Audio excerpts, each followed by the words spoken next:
E estamos aqui com mais uma edição de Reconversa. Eu e o estonteante Valfredo Vardi. Aliás, você tá bonito hoje, que tá danado. Mas eu vim bonito pra combinar com o entrevistado. Eu entendi, para combinar com o entrevistado, né? E nós vamos entrevistar hoje o deputado Lindbergh Farias, líder da bancada do PT na Câmara. Eu vou fazer. É irresistível. Eu vou fazer. Não resista. Um dos homens mais bonitos do Brasil. Definitivamente o mais bonito da Brasil. Exatamente. Já foi. Já teve apelido de Lindoberg, Lindinho. E Lindinho teve, que eu sei. E em nenhum momento se queria dizer ele não é inteligente, ele só é uma carinha bonita. Deputado. Prazer estar aqui contigo, viu, Reinaldo? Puxa, você não sabe a satisfação, Valfredo, estar aqui com vocês. Uma honra estar aqui com você. Eu sou teu amigo há tempo e sou um admirador do Reinaldo pela inteligência, sempre acompanho. Para mim é um prazer estar aqui. E essa história de Lindinho, você sabe o seguinte, eu fui prefeito em Nova Iguaçu há 20 anos atrás. Quando eu tô com 55, quando eu fui prefeito eu tinha 34 anos. Você sabe que a coisa mais triste para mim é voltar em Nova Iguaçu fazer campanha. Porque ninguém fala dos feitos que eu fiz. Você fez escola, bairro escola, horário integral, fez isso. Sabe o que acontece? Sai sempre alguém de uma casa, uma senhora, e diz: Lindinho, o que aconteceu com você? Porque acho que você envelheceu. Envelheceu? Tá cabelo branco e tem gente do povo que fala mesmo. Mas vem cá, não é uma nem duas por dia, não. São 10, 15. É a coisa que mais baixa a estima. Tá? Daí você imagina os grandes atores. Imagina o que sofre. O que sofre, porque a construção da imagem, você é um político, a imagem é importante, mas não é fundamental. Agora, para essa gente é muito mais importância, né? Eu acho que eles congelaram aquela imagem. Quando eu saí de lá. Congela a imagem do famoso, era o menino do impeachment, o menino que era prefeito, né? Como é que você ousa envelhecer? Pois é. Né? Eu posso envelhecer, você não. Né? Está aqui o Lindbergh Farias. Ele é, inclusive, marido da ministra da Coordenação Política, da Secretaria das Relações Institucionais, que, aliás, é uma mulher bonita. Sim, a gente teve toda essa polêmica agora, né? Essa tempestade num copo d'água, e o que houve de mais grave em tudo isso... É ruim ser bonito? Hein? É ruim ser bonito? Não, eu não sou, sinceramente, eu não tenho... Eu, quando era jovem, mas eu não tenho essa coisa de ser bonito. Eu falei, para com isso. Não, mas se tornou algo quase que pejorativo. Claro, com ela, quando chamaram ela, no caso. Não, eu sei o que eu enfrentei para provar que eu não era só bonito. E que eu também era inteligente. Você não é um rostinho bonito? Não sou apenas. Não sou apenas. E eu acho que é o seguinte, ali, veja bem, o Lula faz uma fala daquela, e o que espanta, Reinaldo Valfrido, é como minutos depois, esse esgoto bolsonarista tomou uma proporção. E eu acho interessante que algumas pessoas ditas progressistas ficam falando assim do Lula, como comparando. Gente, o que Bolsonaro falava das mulheres, ele criou toda uma... Fala das mulheres. Inclusive, eu não sei até onde o Lula não fez uma alusão ao que ele disse há poucos dias das mulheres petistas. Ele tinha falado dias anteriores. Das mulheres de esquerda, de um modo geral. Das mulheres de esquerda. Não vou nem repetir. Não repito. Que palavra que eu não falo aqui. Não repitamos. Tudo feia e ninguém se presta para o amor. É isso aí. Isso. E o presidente fez um contraponto. Isso. Eu tô indo pra cima desse Gustavo Gaia. Você sabe que ele vai ser cassado, né? Espero que sim. O próprio Davi Alcolumbre entrou no Conselho de Ética contra ele. E disse para mim que vai cobrar do Hugo que marque logo, que ele quer estar presente. Porque, gente, eu fico pensando que leva uma pessoa... Que ser humano é esse? Você sabe que esse Gustavo Gaia tinha falado dos nordestinos. Sim. Em 2004. Comparou a galinhas. Inclusive uma fake news... se me permite, a história de que o Stalin teria uma vez depenado uma galinha em público diante dos seus seguidores para mostrar que... E depois aí alimentou a galinha comeu agradecida. Você encontra essa história sobre Stalin, você encontra essa história sobre o Lenin, você encontra essa história sobre o Hitler, e obviamente isso não aconteceu. Ele só queria falar mal dos nordestinos. Assim como ele também fez um podcast dizendo que os africanos tinham um QI abaixo do QI de macaco. Ele diz que lá não tem democracia porque falta cognição aos africanos. Isso. É esse sujeito. Então eu espero que a Câmara seja rápida nesse processo, porque Eu nunca vi um debate daquele nível. Não, nem eu, mas olha, de lado a lado, hein? Porque mesmo do lado progressista, esse negócio, porque se você tira a palavra bonita da fala do Lula, não tem mais nada. Quando uma única palavra dá o sentido de um discurso e um sentido negativo que não tinha, você está com um problema. Mas aqui o que o Lindbergh aqui se refere é sobre a fala desse deputado, Sim. que eu não vou repetir, mas que quebra o decoro parlamentar. Sim, porque claro. ele fala de uma ministra de Estado, de uma agente de Estado, É uma autoridade, de uma explícito no autoridade, código. É explícito. autoridade, né, que é um membro do Poder Executivo, e fala do presidente do Senado Isso. E do Congresso, né? e do Congresso Nacional. Então é importante que o espectador saiba que não há liberdade de expressão absoluta. claro, e você sabe que eu não estava no plenário nesse momento que nós estávamos negociando as Porque senão você teria partido a via de fato. confesso Claro. Claro. Sua eu mulher. daria um murro nesse sujeito. Claro. Eu te confesso que eu Não, porque daria um murro. inclusive E com razão. ele o convocou, né? Como é que se aceita isso para sua mulher? Inclusive colocando como se Glaze Claro! não tivesse autonomia, inclusive para se defender. E o que eu acho curioso, meninos, rapazes, é que uma semana antes, um pouquinho antes, mesmo essa gente no campo progressista que reclamou da frase, como se a Glaze tivesse sido colocada lá como um objeto de decoração do Lula, o que é que eles estavam falando da Glaze quando escolheram a Glaze ministra? Petista, radical, irascível, dura, não sei o quê, vai prejudicar. Então, peraí, ou bem ela é uma bonequinha que o Lula manipula, ou bem ela é essa pessoa terrível. E nem uma coisa, nem outra é verdade, ela é uma política. E desconsideraram A que melhor o Lula qualidade. está colocando uma mulher Isso. num dos postos mais importantes É o mais importante do governo de na área política. articulação política. Isso. Que a cabeça de todo machista, desse misógino, é que não pode ter uma mulher naquele papel. É isso mesmo. Não pode ter uma mulher. Como também uma presidente da República, que foi a Dilma. Foi candidata do Lula. Não teve um presidente que indicou tantas ministras. Então, veja. Agora, eu acho que a Glaze vai muito bem lá, tá? Eu tô torcendo muito, porque Somos as dois. pessoas às vezes não sabem, Reinaldo. Mas o Lula sabia. A Glaze, na Câmara, era talvez do PT a pessoa com mais articulação política. Sim. Né? As pessoas estranharam de fora. Tem uma parte da imprensa. Mas você veja, ela foi responsável pela decisão do PT de apoiar o Hugo Mota. O Hugo Mota é muito grato a ela. No momento tenso, que tinha uma turma do PT que achava que a gente... Eu estou convencido que teria sido a pior coisa dividir a Câmara num cenário como esse. Sim. Foi ela. O líder do PMDB, Isnaldo, amigo dela. O do PP, Luizinho, também. Aliás, deputado, a gente ouviu de conservadores. Ela sabe, ela negocia. Agora, hábil negociadora. ela tinha um papel como presidente do PT. Presidente do PT, ela representa a vontade média do PT ali. Tomou decisões em relação ao PT, Maduro, não sei o que, das quais eu discordo. Tomou. Agora, não é verdade, inclusive, como chefe da Casa Civil da Dilma, tenha sido uma radical. Não. Eu me lembro de brigas que ela comprou, inclusive, com o campo progressista. Claro. Não estou dizendo que brigar com o campo progressista qualifica ninguém, não é isso que eu estou dizendo. Só estou dizendo, não é verdade. Tem coerência que ela e tenha brigado acordos. só com um campo, né? Não, e ela tem uma coisa que as pessoas ali gostam lá dentro. Sabe o que é? Uma pessoa reta. É isso. A pior coisa é aquela pessoa que fica enrolando na vida. Fica em te tudo que é operando lugar. o tempo todo. Então ela é o seguinte, os caras na Câmara dizem isso, que é o seguinte, ela fala de sim, diz não. É isso. Então, a pessoa nesse sentido séria, eu acho que vai dar certo. Até porque os desafios não é só a relação com o Congresso. O desafio maior é que a gente tem muito resultado no governo. Tem muita coisa acontecendo. Mas nós vamos falar, eu vou te cortar. Ô, Rei, você sabe o que me incomoda, né, em relação ao Lindbergh? É que as novas gerações, por um defeito de formação dos brasileiros, uma falta de apreço pela história, não sabem o papel que ele teve Sim. no início da redemocratização do Brasil.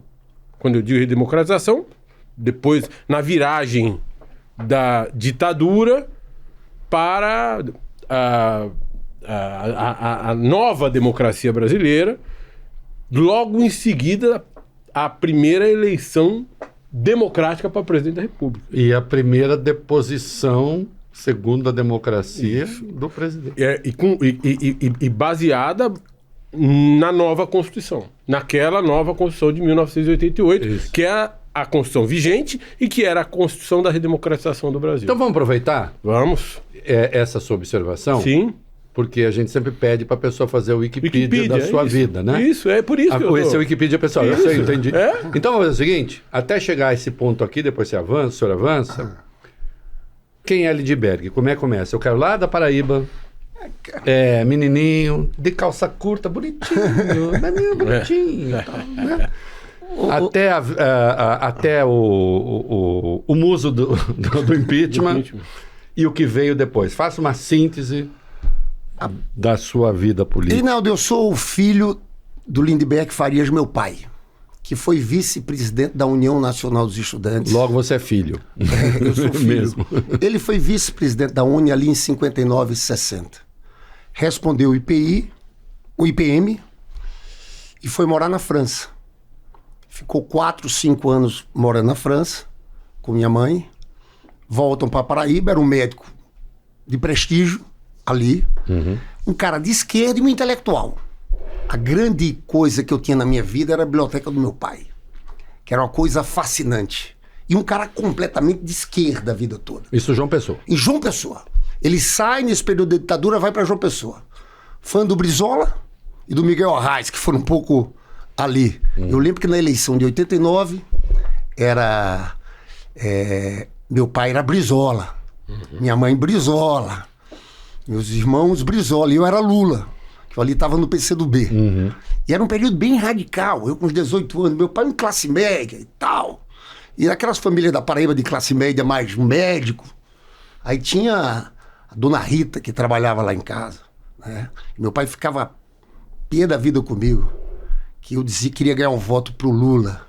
E eu dizia pra ele, olha, tem que mudar a vida dos trabalhadores. E eles Brizola, olha os carrões dele aqui em casa. Eu dizia do meu pai. Falava do seu pai. Tem que ser um trabalhador. Era aquele período bem radical. Né? Mas meu pai foi esse que me Lema do PT, terra, trabalho e liberdade. Exatamente. E era a época que não tinha empresário no PT, né? É exatamente isso. Então veja, eu fui formado muito com essa coisa do meu pai, em cima dos livros da esquerda. Então desde muito garoto, precoce, viu? Eu me lembro, 14 anos de idade, eu fiz um concurso, uma bobagem, concurso de poesia. E no final do concurso eu acabava falando uma frase, adaptei uma frase de Marx, aquelas dos... Então eu era aquele garoto meio que... Aí passei no vestibular de medicina, mas acabei eleito depois para a União Nacional dos Estudantes. Então meu pai... Como militante da Juventude Socialista, que era da UJS. Da UJS, União Juventude Socialista, que era do PCdoB. Eu lembro que meu pai que morou na França e que tinha uma relação com a França. Meu pai, então, era um médico que vivia bem na Paraíba, mas um cara de esquerda e um cara muito... E meu pai estava na França quando eu fui eleito. E ele tinha sido vice-presidente. Então, olha, era uma continuidade, era quase eu... repetindo um pouco a história dele. E ele foi candidato a presidente da UNE e perdeu por 20 votos. Olha lá. Então tinha uma história assim, mas meu pai ficou louco, porque quando eu fui para a presidência da UNE, que eu estava em medicina, ele pegou uma passagem de volta para me convencer que eu não podia fazer aquilo, que eu ia prejudicar meu futuro. E eu disse, pai, você fez isso. Você trancou o curso na Paraíba, você foi morar no Rio de Janeiro na época. Aí ele dizia para mim, a UNE não existe mais. Na nossa época, era diferente. Aí começava a contar. Agora não tem mais. Veio que a história, um mês depois, começaram aquelas mobilizações, as primeiras mobilizações do impeachment, do Fora Collor. Era passeata em tudo que é lugar. E meu pai ficou com orgulho. Ele ia para Paraíba, comprava os jornais primeiro que todo mundo. Sabe aquela coisa... Inclusive ele teve um papel importante, porque, não sei se vocês lembram daquele episódio, o Brizola estava contra o impeachment no começo. Foi. O Brizola estava contra o impeachment. E meu pai me... Francamente... O Brizola estava naquelas circunstâncias. Podia sacudir. Vamos lá.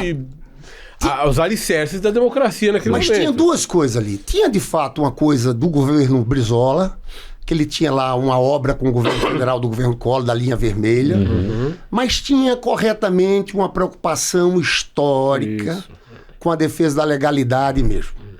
Isso é arriscado.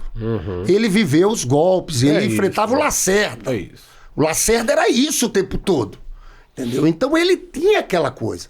Mas meu pai tanto insistia. Deputado, ele tinha o problema com o PT que não estava resolvido e nunca se resolveu a rigor. Né? Claro, e você sabe que ele falava muito pra mim sobre o PT, né? Sim. Porque o que aconteceu? Aí eu fui lá na casa do Brizola, a imprensa toda lá, e o Brizola aproveitou essa conversa nossa, aquilo já estava desgastando ele.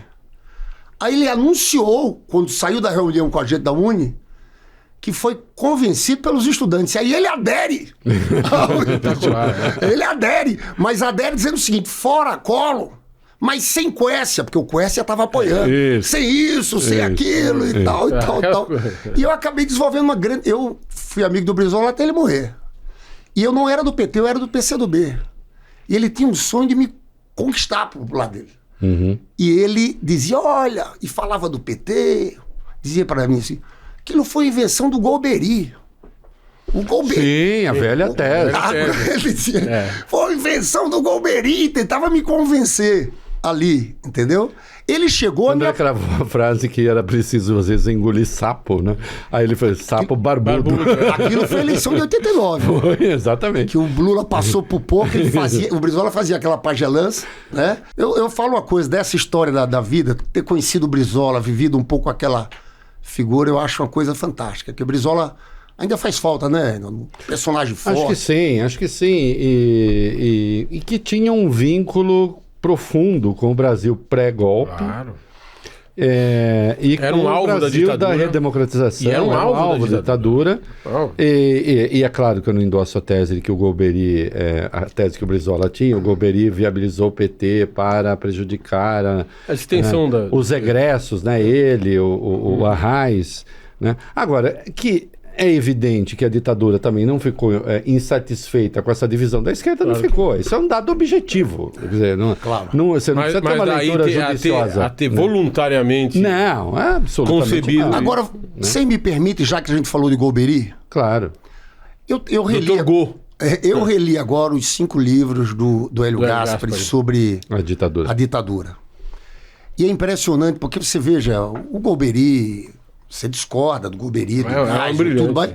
Mas eles eram figuras que tinham uma capacidade de... E eu digo sempre uma coisa. Para entender o que está acontecendo no Brasil com o Bolsonaro, você tem que voltar ali. O Bolsonaro não é Golbery. O Bolsonaro não é Geisel. O Bolsonaro é Silvio Frota. Que sofreu um contragolpe em outubro de 77, senão notaríamos... Que tinha quem como ajudante de ordens, vocês lembram quem era? General Heleno. Mas mais grave, quando o Geisel decide demitir ele do comando do Exército... Contragolpe. Do contragolpe. Ele demitiu numa quarta-feira feriado, porque era tão perigoso o movimento, e chama os comandantes militares para Brasília. O Silvio Frota quis dar um golpe no Geisel. Sim. E ele manda quem tentar interceptar os comandantes? Ele manda o brilhante Ustra. Essa, para vocês entenderem o que é Bolsonaro, pra gente entender, é ali. Aquela é a turma do Bolsonaro, é a turma dos porões. De 78 a 87, explodiram 70 bombas no Brasil. Sim. Bomba no Estadão, bomba na OAB, matou Dona Lida Monteiro. O Rio Centro, que iam explodir ali com 20 mil pessoas no dia 30... à esquerda a responsabilidade. Dia 30 ou 31 de abril de 1981. Aquilo ali, então veja. E o Bolsonaro o que dizia? Tinha que ter matado mais.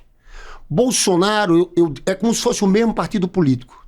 O Bolsonaro existia nos anos 80. Nos anos dessas explosões a bomba.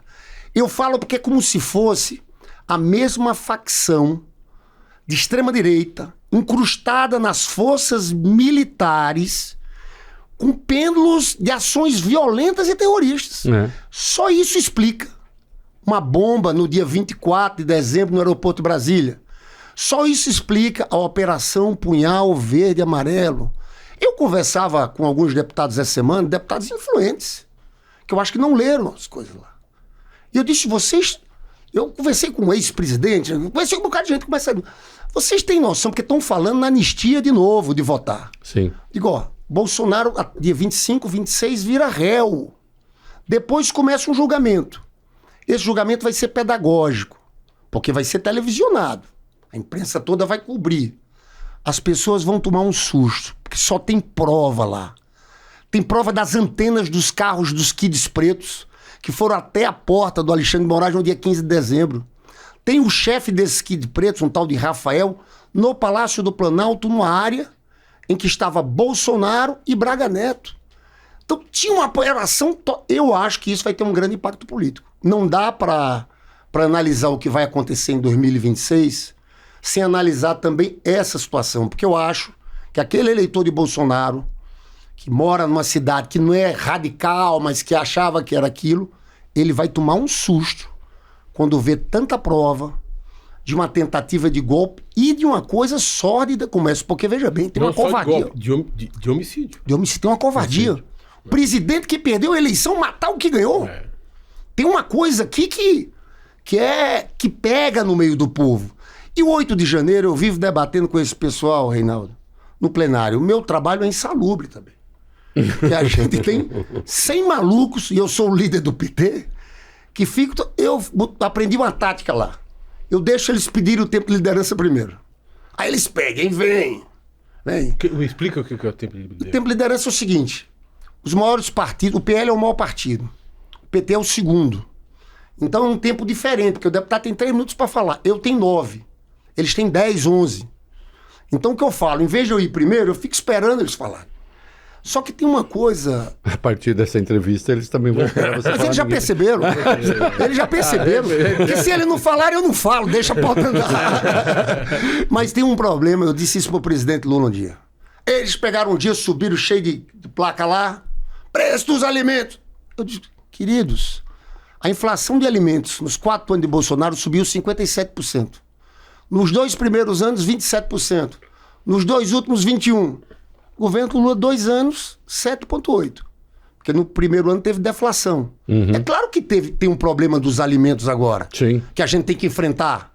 Tivemos seca no Rio Grande do Sul. Tivemos vários... A safra agrícola foi menor. Temos um problema... Calor com a galinha que bota menos.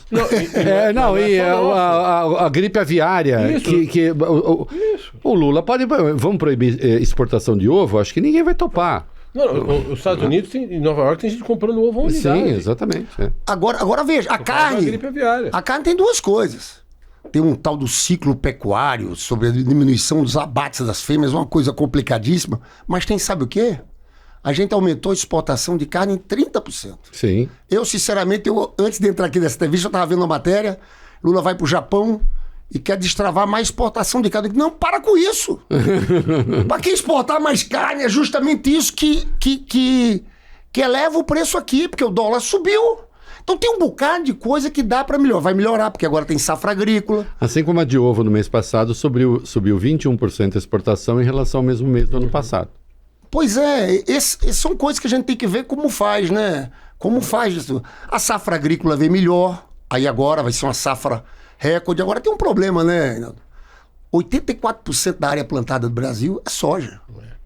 Então o governo agora, corretamente, está estimulando, dando juros mais baratos que tudo. A produção de arroz vai aumentar 15%, a produção de feijão de 5%. Então essa questão, pelo menos a gente tem um presidente que está tentando resolver esse ponto. Esse é um ponto muito importante, mas eu falava do debate com os bolsonaristas para dizer o seguinte, não tem como perder um debate deles. Porque eles não ganham em nada, tá? Quando você coloca argumento, fato, números, aí eu já aprendi, eles gritam, tenta lá intervir. Quando a gente conta essa história do golpe, eu li tudo, viu, Reinaldo? Por isso que eu sei da gravidade. Eu nunca vi uma investigação com tanta prova. Prova de tudo. Eu até brinquei outro dia no rádio, eu falei, uma investigação que padece de excesso de provas, até uma vertigem. Tantas são as evidências. Mas vamos fazer um paralelo aqui, acho que é importante, Rei. O Lindbergh surge na vida política nacional, se insurgindo enquanto líder dos estudantes contra atos de corrupção do governo Collor. Isso.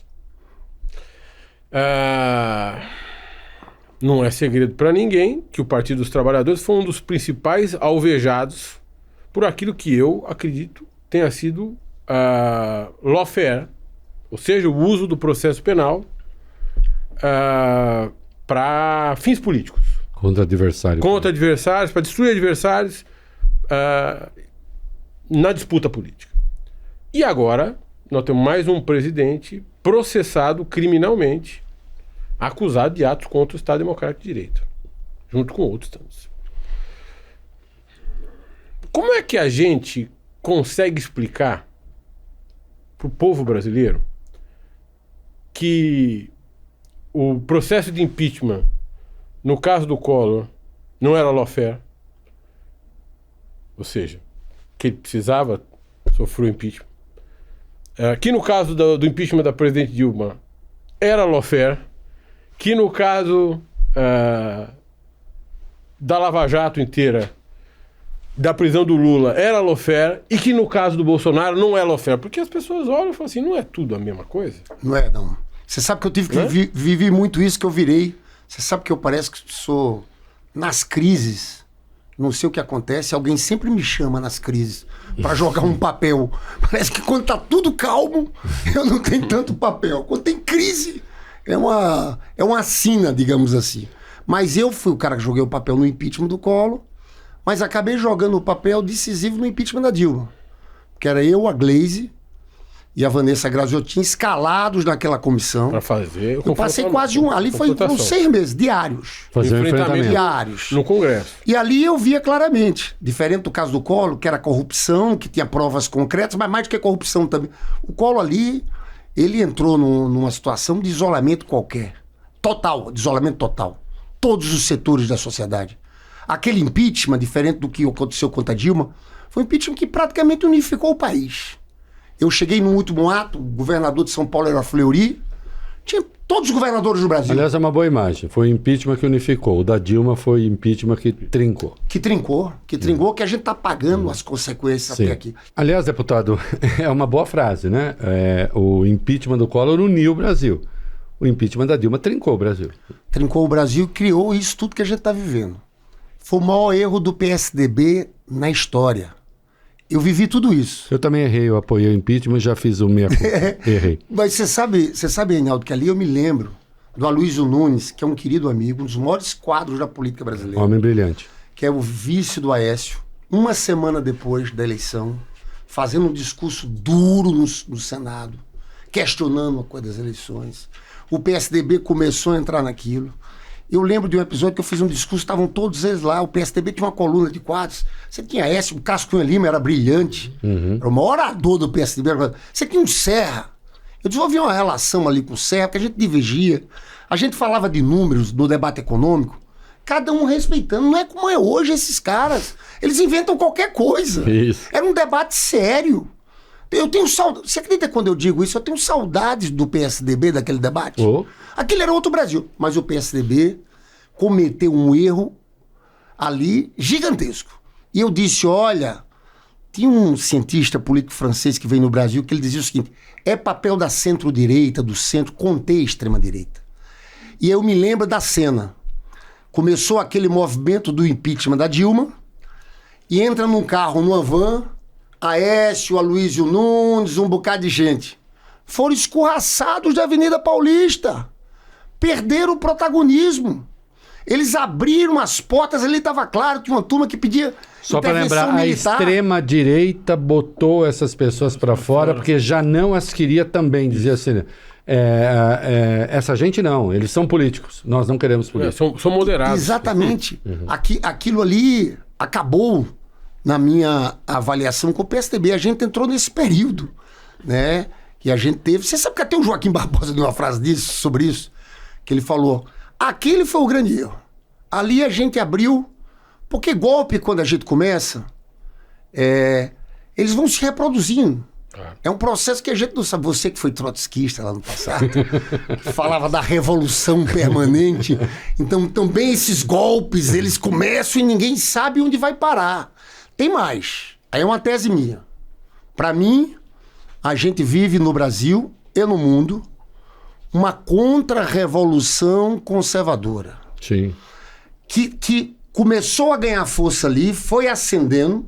Teve um governo desastroso do Bolsonaro. Teve o Lula com a força dele no meio do povo que ganhou a eleição. Mas não deteve a onda dessa contra-revolução conservadora. Por que eu chamo de contra-revolução? Porque não é um movimento eleitoral só. É um movimento que tem valores, que tem movimentação, organização, né? Eu sugiro, você sabe que quando... Em termos de organização, lembra a esquerda no passado. Claro, olha só o paralelo que eu vou fazer. O impeachment do Collor, ali surgiu uma geração de novos nomes da esquerda. Não foi só eu. Em cada estado. Padilha foi daquela época. O Orlando Silva era meu tesoureiro da Uni. Sim. A Luziane Lins, deputada do Ceará. A Luciana Santos. Ali a gente surgiu. Uma nova geração, surgindo das ruas. A direita fez a mesma coisa. Da onde surge esses caras assim, esses Nicolas, aquele André Fernandes de Fortaleza, o candidato lá de Minas Gerais? Surgiu tudo daqueles movimentos. Nesse sentido, surgiram das ruas. Porque teve um ascenso deles. Era um ascenso conservador. Era um ascenso da direita. Então, esse movimento existe. Por isso que eu digo que esse governo do presidente Lula aqui é fundamental que tudo dê certo. Que a gente consiga acabar com força no meio do povo, reeleger o Lula, porque a história vocês conhecem, vai e volta. Seria desastroso para esse Brasil a extrema-direita conquistar a eleição de 2026. E o meu medo são das Big Techs. Porque aquela foto do Trump na posse... Com eles todos enfileirados ali. É a família e eles. Todos eles, Zuckerberg, Musk, Bezos, na fila da família dele. Os ministros atrás. Aquilo é um novo... Quantos golpes militares houve com participação militar norte-americana aqui na América Latina? Inúmeros. Eu pergunto para vocês. Porque a gente reclamava da Globo. A Globo é parcial. Mas os caras, pelo menos, tinham uma tese que tem que escutar os dois lados. O Musk não tem nada disso. E todo mundo do Brasil tá aqui. Tá nessas redes. Esses caras podem desestabilizar um governo popular. Não é fake news, são os algoritmos. O seu colega de Congresso, Câmara dos Deputados, Eduardo Bolsonaro, acaba de ir pela 4ª vez aos Estados Unidos. Tá lá. Washington. Tá lá. Tá fazendo o quê? Conspirando contra o Brasil. Cuidando do interesse do Congresso Nacional? Conspirando contra o Brasil. Eu quero dizer aqui pra vocês. Virou deputado americano. Vou pegar no seu pé agora, né? Porque eu defendi o nome do Alexandre de Moraes pro Supremo, o PT era contra. Gente, Mas... maior arrependimento da minha vida. Você sabe que ele... Verdade ou não? Rapaz... Eu errei no impeachment, mas nessa parte eu acertei. Eu errei como a gente errou, você acertou. Você sabe que é o seguinte... Olha, essa coisa de votar em ministro supremo tem que ser diferente. A gente não pode ir em cima das questões conjunturais. Isso. Ali foi quando o Temer assumiu e o Alexandre de Moraes virou ministro da Justiça. Eu me lembro que eu fiz uma sabatina duríssima, Gleisi Randolph. Um dia nós estávamos numa dessas cerimônias assim, muita gente. Sacanearam o meu ministro. Aí o ministro Alexandre de Moraes olhou assim, e vocês votaram contra mim. E o pior não é só, que tu votou contra ele, eu votei a favor de um monte de gente que eu me arrependo também. Ah, não, a gente faz... olha, eu te dou... O deputado, ele empresta uma frase do Machado. Como é que é? Já servir de agulha para muita linha ordinária. Exatamente. Mas eu quero ressaltar aqui o papel desse cidadão, Alexandre de Moraes, tá? Que tá, como você mesmo disse, correndo... O que ele está fazendo... Bom, quase foi morto, né? Quase foi morto. Não, ele estava... Lembra ele corre risco. Lembra que falaram assim, abortada a operação, os caras estavam posicionados ou para prender ou para matar. E abortaram a operação, porque falaram assim... Dia 15 de dezembro. Foi. O alto comando não topou. Tinha uma bazuca. Eles mostram as armas que tinham. Ali o que aconteceu naquele 15 de dezembro. O prédio em que a mulher dele estava. Ela está entrando no elevador tal do edifício tal. Olha, está lá para quem acha que não teve articulação golpista. Esse sujeito é de uma coragem pessoal que é admirável, tá? Eu virei um admirador da coragem. Eu gosto de gente também que tem coragem. Porque às vezes Sim. a gente, mesmo na esquerda, às vezes é muito frouxo. Tem muita gente que... Gente, tem que ter posição. Tem duas tem que virtudes segurar. intransitivas, né? Lealdade e coragem. isso aí. Ah, muito bem. Elas são intransitivas. É, isso mesmo. Assim, ou você é leal, não é? É. Não tem assim, eu sou leal nisso, não sou naquilo. Não. Você é leal? É leal. Tem coragem? Tem coragem.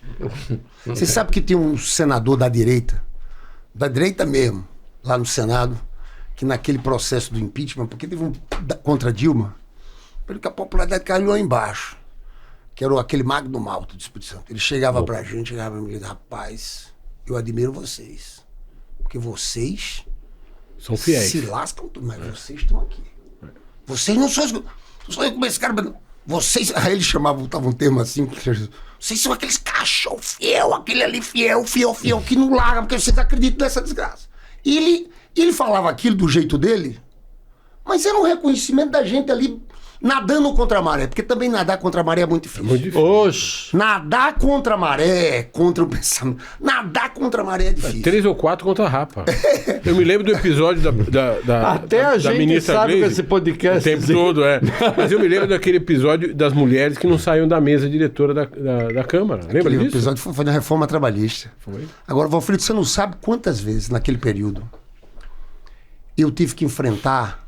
É porque eu acredito no que eu penso, tá? Nas minhas convicções, eu acredito nisso. Mas não foi nenhuma, nem duas, nem três, nem quatro, nem 5 vezes que eu tive que enfrentar uns malucos desse extrema-direita quase na porrada. Teve um dia minha ex-mulher, mãe dos meus 3 filhos, a Maria Antônia, que é uma figura maravilhosa, eu e ela, com o pessoal da educação no restaurante, eu fui pra Barra da Tijuca. Um cara veio brigar. Cara, sabe uma cena de pessoas cercando, de gente filmando, e Isso. 2 caras em briga comigo, com ela, e veio o meu motorista em briga pública, assim, desse jeito. Eu já vivi coisas em aeroportos, em coisas assim. Só como eu tinha, Reinaldo, eu desenvolvi uma coisa assim, e eu vou pra cima. Eu não acredito, não aceito um cara desse, eu vou pra cima. Mas foi um período tão duro da vida. Muito duro. Muito duro. Foi muito duro. E eu te digo uma coisa, eu me lembro, sabe o quê? É uma humilhação, né? Eu me lembro, sabe o quê? No dia que o Sérgio Moro decretou a prisão do Lula. Tem uma cena interessante.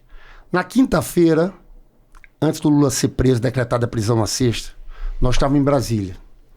E teve aquele julgamento do Supremo sobre prisão. O habeas corpus preventivo, se seria concedido ou não. Se não me engano, dia 18 de abril. Não, eu acho que foi a coisa sobre a prisão em segunda instância. Foi um debate. Foi sobre prisão em segunda instância. Foi um debate que houve no sindicato. Com Não, o não. advogado. Não, Primeiro ele no tá falando, Supremo. Ele está falando no Supremo. Não, foi habeas corpus preventivo. O habeas corpus É. preventivo. Habeas corpus preventivo foi 6-5. 6-5. 6-5. Sabe por que eu sei? Porque dos 6-5, 6 disseram pode. Dos 6 que disseram pode, 5 tinham sido indicados pelo PT. A Rosa Weber fez um voto que ficava E dos 5, enrolando. só o Alexandre, porque o Alexandre votou a favor, só o Alexandre não era indicado pelo PT. E dos 5 que votaram contra, que votaram a favor do habeas corpus, conceda seu habeas corpus, 3 não tinham sido indicados pelo PT.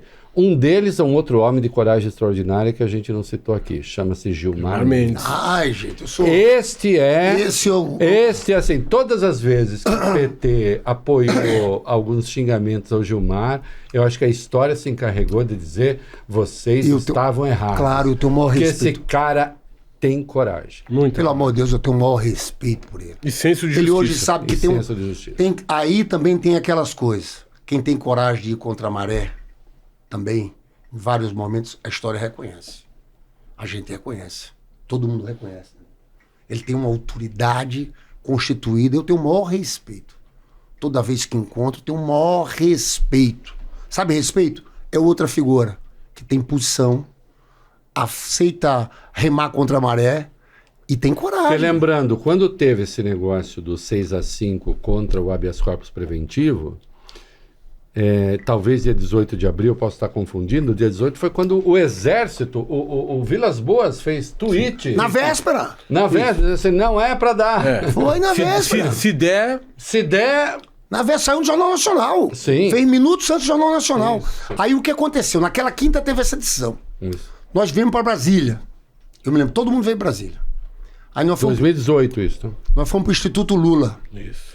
Eu lembro uma reunião ali embaixo na sexta-feira. Juntou todo mundo. Eu estava participando, eu era o líder do PT no Senado. Tava Gleice, tava Dilma, Rui Falcão, tinha uns 30 pessoas, uns 20 pessoas. Aí tava o Cristiano Zanin, que era advogado. Aí tava o Roberto Teixeira. Aí tava Paulo Akamoto. Aí antes de chegar lá, quando eu pouso aqui, eu passo, sabe no escritório de quem? Que é um dos maiores advogados do país. Celso Vilardi. Celso Vilardi. Que vem a ser agora o advogado do Bolsonaro. Que trabalhou a vida inteira com Márcio Tomás Baixo. E que, diga-se de passagem, não tem problema nenhum. Não tem, não. Não tem É um problema. sujeito incrível. Não tem problema nenhum. Eu sempre considerei... Diga-se de passagem, eu ofereci, inclusive, meu blog. Pode escrever um artigo aqui. Tem problema nenhum. O Os seus Celso é um pontos de vista. belíssimo advogado. Você sabe que Celso é um e todo amigo- mundo tem direito a É defesa. um amigo querido que eu tenho uma confiança nele. Eu ainda não liguei pra ele depois desse negócio do Bolsonaro. Mas é o seguinte. O Celso, então... É um advogado criminalista daqueles mais experientes. Sim, sim. Eu entendo a lógica do Bolsonaro de tentar usar um cara como Claro. o Celso. Pelo menos bota um cérebro ali. A gente tem que entender que tem um Não, advogado. e melhorou a qualidade da defesa. Claro, não tem a menor dúvida. Melhorou brutalmente a qualidade da defesa. Aí eu passo no escritório do Celso Vilardi. Fernando Moraes conta essa história no livro dele sobre o Lula. E o Celso Vilardi, vá por mim.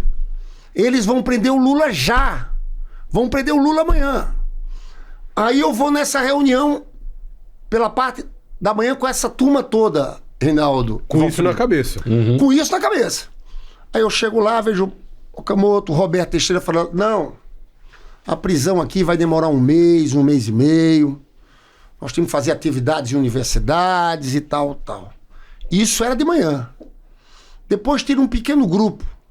O Boulos não estava um cara chamado Josué, que é um cara muito importante deles. Tava o Márcio Macedo e eu fomos falar com o Lula. Disse, presidente, nós temos que ir para o sindicato. Isso, tipo, 12:00, 1h. Aí o Lula disse, não tem isso. Não vou para o sindicato, tá. Mas eu tava com aquilo na cabeça. Aí nós fomos para uma reunião do PT para tentar mobilizar o PT. Deu 6h da tarde, saiu o pedido de prisão, eu tava na sede do PT. Aí eu corro de volta para o Instituto Lula. Aí tava o Lula naquele momento tava vivendo, sabe que reunião ele tava fazendo?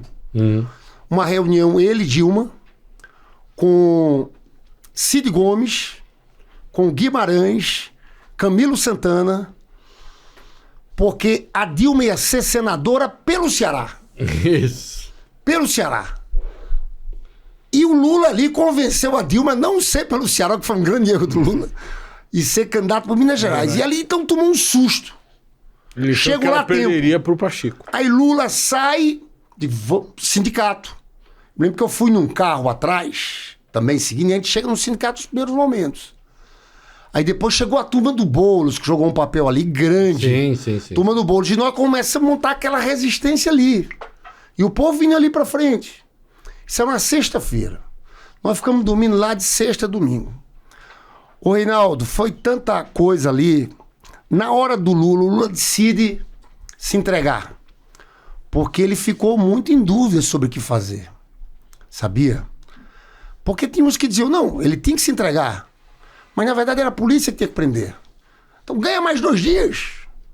Mas convenceram ele também, depois ele ficou assim que ia ser uma prisão de 1 semana.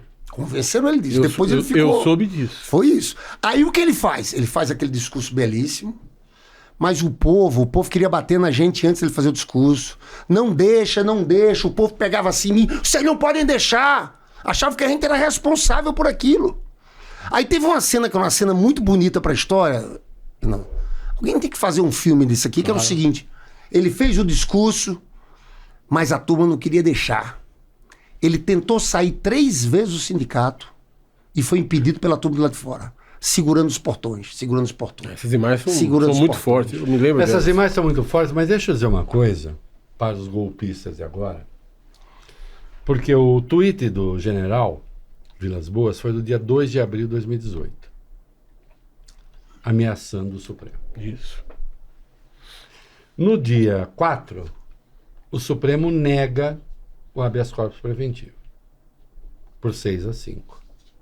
5 dos ministros indicados pelo PT. É.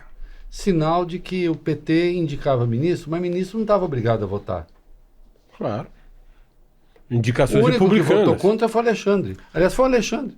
Mas também indicou ruim, né? Você sabe que republicanos e democratas nos Estados Unidos, quem é presidente indica um, e esse é republicano e democrata. Eu diria algumas indicações são ruins, mas não vamos fazer essa divisão agora. Gente, horrorosas. Né? E dos 5 que concederam habeas corpus, 3 não eram indicações do PT. O Gilmar não era, o Celso de Mello não era, e o Marco Aurélio. O Marco Aurélio foi favorável à concessão do habeas corpus. Claro. Também não era indicação do PT. Claro, Né? Então, numa evidência de que o PT não controlava claro. o Supremo. Então, esse papo de que a PT controla Supremo... Sobretudo naquele momento de extrema pressão sobre o sistema de E num justiça. momento como aquele, cara, que era nada menos que a prisão do Lula. Ministros do Supremo sendo nada espicaçados em público. E Valfrido, deputado Lindbergh, tudo bem, teve aquela dificuldade do Lula, dificuldade não, aquela coisa, Lula se entrega, não se entrega, estava claro que ia se entregar, Claro. mas em nenhum momento, eu estou olhando para a câmera, em nenhum momento o PT fez pregação contra o Supremo. Claro que não. Em nenhum momento o PT falou, vamos atropelar o E o Supremo. Lula disse, eu não vou fugir, Em nenhum eu quero momento falou, mostrar vou minha fugir. honestidade. Foi assim, criaram-se as condições para ele se entregar e ele se entregou. Se entregou. E ficou 580 dias preso. É. Esse negócio agora do Bolsonaro de fazer manifestação como fez contra o Supremo, contra não sei o quê, e não é a primeira manifestação, o PT não fez isso contra o Supremo, Não! Eu vou me defender. O meu querido João Santana deu uma entrevista ontem dizendo o seguinte: numa reforma ministerial, Lula tem que dar uma guinada à esquerda para João justificar. Santana, o ex-marqueteiro? Não, só para referenciar. Sim, o João Santana. João Santana. Eu li a entrevista do Santana. Você concorda com isso? Eu achei a entrevista muito boa porque ele é muito lúcido, tem muita experiência, tem muita coisa ali. Mas veja bem, a guinada não é necessariamente a esquerda, não é isso que estão pintando. Qual é a questão? A questão central, primeiro a gente tem que fazer mais disputa política. Nós no parlamento, a militância, os ministros, mostrar, porque as pessoas não sabem. As pessoas não sabem do farmácia popular, que está dando Não sabe. remédio de graça, associar o Lula. Isso. Estava destruído o programa, então a gente tem que Tinha sido fazer. zerado. É pedagógico, é uma luta assim que tem que ser. E é diário. Hoje, redes é diário. E a comunicação governamental tem um problema. A comunicação governamental, você não pode nem botar a cara do Lula. Então tem que ter a comunicação de fora. Nós, deputados, senadores, a militância, que é aquela guerrilha cotidiana, que a gente compara os números com o Bolsonaro, que a gente vai para cima. Mas aí é onde entra a questão que eu acho central, que não é guinada à esquerda nem nada. Tem gente que fala do debate do PT uma coisa errada. A PT. Que é?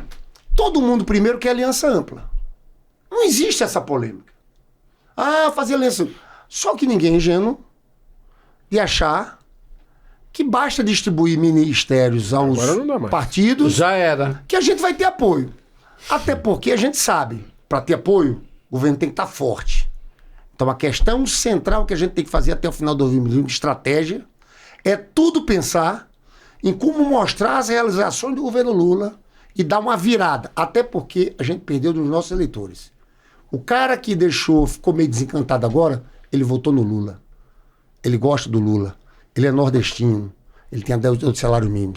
Depois a gente vai cuidar de classe média, a gente tem que cuidar dos nossos. Esse a gente tem que puxar novamente. É possível?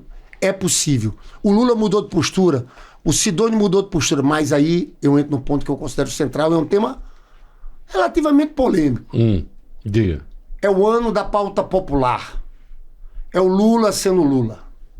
E aqui, Reinaldo, não é nada o debate econômico. Questão fiscal, que já foi, vocês viram minha discordância lá no começo. Isso foi. O que tiver que fazer de fiscal, faz. Mas é o seguinte, esse não é tema da vida do povo. A gente tem que falar em coisa que toca no seu João e Dona Maria. Não tem que ficar dialogando com a Faria Lima. Se tiver que fazer, que faça. Mas essa não é a agenda do povo. Nós vamos ficar discutindo com a Faria Lima. Sabe quem entende esse assunto? Não é nem 1% da população. É 0,01%. A nossa pauta não. Por isso que o Lula vai lançar a isenção do imposto de renda. Esse debate, a gente tem que segurar esse debate. Quem vai perder com esse debate? Sabe quem vai pagar? 156 mil pessoas que pagam menos de 10% de imposto de renda. Uma professora que ganha 5 mil reais paga 27,5%. Só para lembrar, o Lula quer isentar quem ganha até 5 mil do imposto de renda, e aí vai se cobrar uma taxa maior de quem não tem tributação dos dividendos. Então, por exemplo, quem tem PJ, quem é advogado, tá? Profissional liberal. Profissional liberal. Não Sócios tem de sociedades empresárias. Exatamente, não tem tributação de dividendos. E aí vai se compensar da Que é tributação o de lucro dividendos. distribuído. É isso. Você sabe que só dois países... Que é correto. Você concorda? Eu concordo. Sim, a maior parte dos países faz isso. Você sabe que são dois países no mundo que não tem tributação sobre lucros. Brasil e Estônia. Isso. O que acontece? Um professor ganha 5 mil, como eu falei, paga 27,5%. Se eu sou um diretor de um banco como Itaú, que seja o dono, que ganhe 2 milhões a título de lucros e dividendos, que ele não recebe salários, é zero. Teve um estudo muito bem feito, porque o que aconteceu aqui? O Piketty, que fez aquele livro sobre a desigualdade tributária no mundo inteiro, ele veio no Brasil na época da Dilma e disse, aqui não tem dados, a Receita Federal não coloca. A Dilma tomou um susto e a partir daí abriram. Tem um economista do IPEA, foi jornalista do Estadão, o cara que mais estuda isso, se chama Sérgio Gobetti. Sim. É um cara chamado Sérgio Gobetti e outro aí. Ele faz todos... Ele faz um gráfico da questão tributária. Onde é que está a injustiça tributária no Brasil? Não é no 1% mais rico não, tá? Não é no 1% não. É no menos de 0,1% mais rico. Que cai para uma média de... Ele pega tudo que é rendimento. O cara tem aluguel, tem tudo. Essa turma que é mais rica paga, em média, 6%. Quando um funcionário público, qualquer trabalhador, paga 27,5%. Isso. O que o governo faz? Aumentar para 10%. Para beneficiar aqui quase 50 milhões de pessoas. Porque a isenção até 5 mil, mas quem ganha até 7 mil também baixa um pouco. Então veja bem. Aí nós entramos numa agenda... que nós estamos dialogando com muita gente.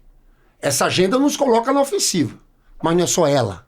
Você falou dos empreendedores, da turma do mercado informal. Gente, como é que nós de esquerda, quem dá as condições para o cara empreender somos nós. Desculpa, o Estado ajuda com a educação, com isso. Aí eu descobri, conversando com o Márcio França, tem um bocado, Reinaldo, eu fiquei impressionado, vocês têm que chamar o Márcio França. Tem que chamar o Márcio França, mas eu digo, Márcio, eu sou o líder do PT, eu não sei disso. Então, se eu não sei, ninguém sabe que eu tô ali no embate diário. Eles não acham que o governo não sabe. Tem programas que parecem programas de bancos. Programa Acredita, que dá R$ 2.500 pro cara que é um camelô. Ele tem que pagar sem juros depois de 2 anos. É um programa fantástico. Aí tem coisas que a gente tem que começar, e o Lula tá com essa cabeça, tá?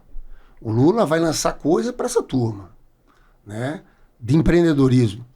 Por exemplo, eu tenho um cara que trabalha comigo, meu motorista, há mais de 20 anos. É funcionário meu, trabalha.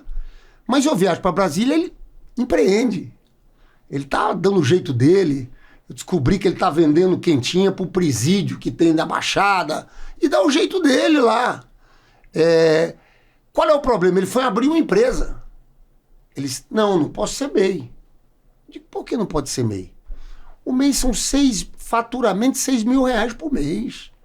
É muito baixo. É muito 81 mil por ano. É muito baixo. Então o Emerson Cabeça, que é o cara, disse, não dá pra mim, que eu tô vendendo no presídio. Vou ganhar mais. 10 mil de faturamento e tal.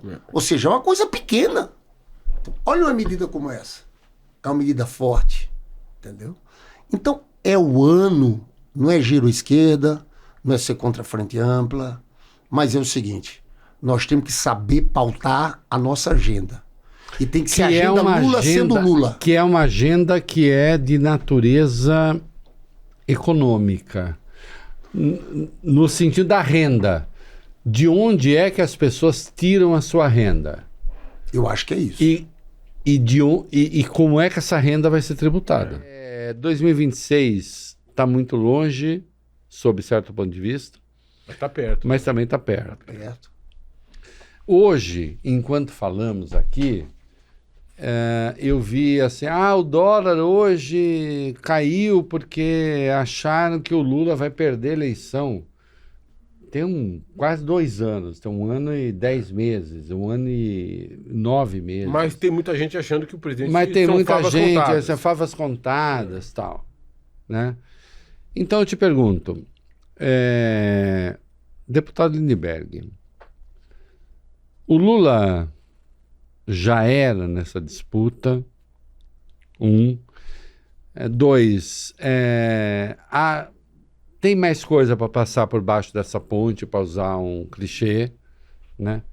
Como é que você vê o futuro, né? E Lindbergh, você que vai ser líder do meu partido, agora que a minha maior herança é meu partido, porra. Não é nem meus mandatos, é meu partido. Eu quero saber, faz uma análise do futuro aí, Lindbergh, porque Do presidente e do PT. quem está assistindo sabe que isso depois vai ser confrontado com a realidade. Do presidente Lula Olha, em 26 e do PT depois do PT. presidente Lula. Mas deixa eu Faça contar. essa análise para encerrar. Essa coisa de dizer que Lula já era, eu já vi isso. Eu vi naquela ele crise preso, que teve... Não, mas teve uma outra anterior, que foi mais ou menos assim. 2005. A crise do mensalão ali, Isso. que aí disseram o seguinte, PSDB diz o seguinte, deixa ele, que ele está derrotado. Eu Isso. escutei isso agora, Bolsonaro falando, não vamos para impeachment não, vamos mexer nele. Ele é esse sujeito, Como é? Deixa se esvair. deixa se vai. Era essa a tese. Foi lá atrás. Isso. Agora é uma coisa parecida. Isso. Essas pessoas não conhecem o Lula. Não conhecem essa capacidade, tenacidade, também nossa, tá? De uma coisa que existe espalhada. Nossa do PT. Do PT. O PT não são os filiados. Eu te falo uma coisa. Eu ando na Rocinha, Rio das Pedras. Aí o cara que tá lá, aquela senhora pobre, diz, eu sou PT. Essa não é filiada. É um partido de massas. Essa coisa não é qualquer coisa. Essa turma... E Lindinho foi prefeito de... Nova Iguaçu. Tá. E conheço, vivi no... Sei linguagem... Vivi... Então veja, a turma não... Deixa subestimar. Nós vamos virar esse jogo. E isso é importante para você falar do futuro, quando fala do PT. Porque veja, muita gente diz, é fundamental o Lula ganhar a reeleição. Mas é mais do que isso. Para o futuro nosso, dos próximos 30, 40, 50 anos, Nosso do PT. da esquerda, do Da campo esquerda. popular e do PT. e do PT. O Lula tem que... Posso botar o Brasil aí? Pode botar o Brasil também. O Lula, essa figura na história que tem que sair forte. Nós não temos o direito, nós que estamos ajudando tal lá, de entregar um governo do Lula que não seja isso. Nós não temos esse direito. Eu me sinto com essa responsabilidade de virar o jogo. Nós não somos daqueles que, caiu em pesquisa e sai correndo. Agora é que a gente quer ir. Faca no dente. Agora é faca no dente. E é o governo todo. Você até fez assim. Faca no dente. Faca no dente, quem não for que saia. Abre espaço para outro. Vamos embora. Agora é isso. Fazer comparação. Porque eu tenho preocupação com o Brasil. Porque o Brasil tem uma coisa demográfica. Eu fui prefeito de Nova Iguaçu na Baixada. Tem muito evangélico. Engraçado, eu tinha uma coisa lá atrás que eu dizia, a gente não pode deixar essa turma se unificar. Eu sempre tive preocupação com isso, que eu via ali. Tem uma coisa da composição social aqui no Brasil. Nós não podemos deixar isso descarrilhar, porque é muito perigoso. É engraçado, eu confesso a vocês uma coisa, até para encerrar aqui esse programa, dizendo o seguinte, essa luta toda que teve contra o golpe, contra a coisa do Lula, quando elegeu o Lula, porque era uma batalha diária, eu dizia assim, agora a gente pode descansar um pouco. Que descansar um pouco. A gente tá novamente numa Não cena... tem essa. A gente está novamente numa cena dramática da história do Brasil. Agônica. A- E a agonia e o agônico, quer dizer, a luta do bem contra o mal, a luta das forças que se excluem. Isso aqui, Se um vence, outro morre. isso aqui pode virar a gente crescer Isso. quase uma coisa cara, é uma coisa que vejo assim muito pesada, com muita preocupação. Então nós estamos vivendo uma batalha como essa da história. Eu quero só dizer para todo mundo, eu não olhei uma vez para essa câmera, eu quero olhar agora. Eu posso dizer o seguinte, conversei com ele nesses dias. Tem um cara que tá querendo ir pra luta, se chama Lula. E esse cara tá dizendo pra gente, vamos pro combate. Como no primeiro momento ele até disse, vamos numa linha aqui, agora eles vai. Não deixa eles falarem. Nós não podemos perder pra essa turma.